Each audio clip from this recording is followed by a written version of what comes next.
The Deaf Musicians.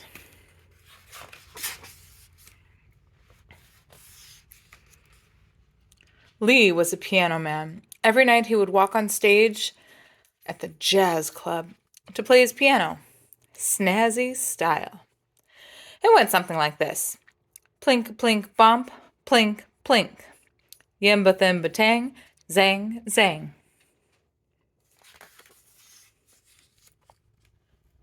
But one night, Lee's bandmates noticed something was, Lee, you didn't answer our notes, man. What's wrong?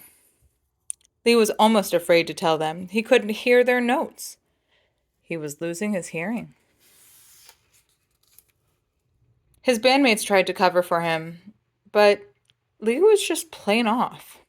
His music came out like this. Ronk, tomp flip, tonk.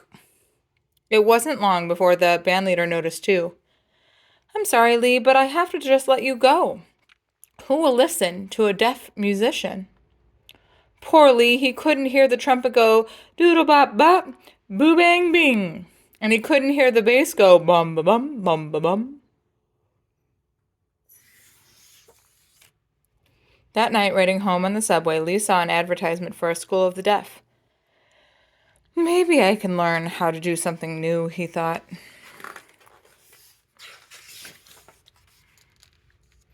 The school turned out to be a very cool place. Lee loved sign language the best. To him, it looked like jazz. He saw hands dancing with a doodle-bop-bop. He saw fingers talking with a boo-bang-bing. He saw bodies moving with a shish-shish-shoo. You learn quick, said one young man with his hands. You must be a musician. I used to be, said Lee sadly. Well, stick with me and you'll see, said the young man. My name's Max, and I play the sax. Riding the subway back and forth to school, Lee and Max rapped about their favorite jazz tunes. By using sign languages, it was easy to talk over the racket of the subway cars and the rush hour crowds.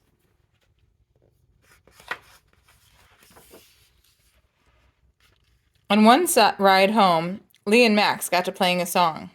They found they could follow each other perfectly. Lee played the notes on his piano. Plink-a-plink bump, plink plunk. Yimba-timba tang, zang, zang. Max played the notes on his sax. Doodle-bop-bop, boo-bang-bing. Each musician heard the music in his own mind. It wasn't long before they were tossing tunes back and forth.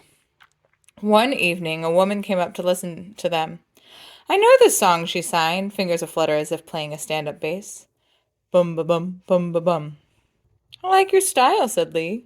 Will you join our band? Asked Max. The woman laughed. I'd be honored. The name's Rose. Soon, the trio began to hold regular rehearsals in the subway, but something was missing. We need a singer, said Lee. I know just the one, smiled Rose. Her friend Ellie was a sign language interpreter, a translator of sound. Ellie knew all the great jazz standards by heart. Ooh-ah, be-boop, ooh-ah, yeah. As the quartet rehearsed, people on the subway began to notice. Startled eyes and ears turned into hand claps and dance steps. Some passengers even missed their stops to stay and watch the musicians a little longer. And Lee, who once was thought his life was over, found himself playing for audiences larger than ever before. Night after night, Lee and his band would meet in the subway to perform, snazzy style. One night, while they were playing, Lee's old band leader appeared from the crowd, and he gestured to Lee. Your new band is fantastic. The two men shook hands. Thanks, said Lee. Remember when you asked me who will listen to a deaf musician? Everyone.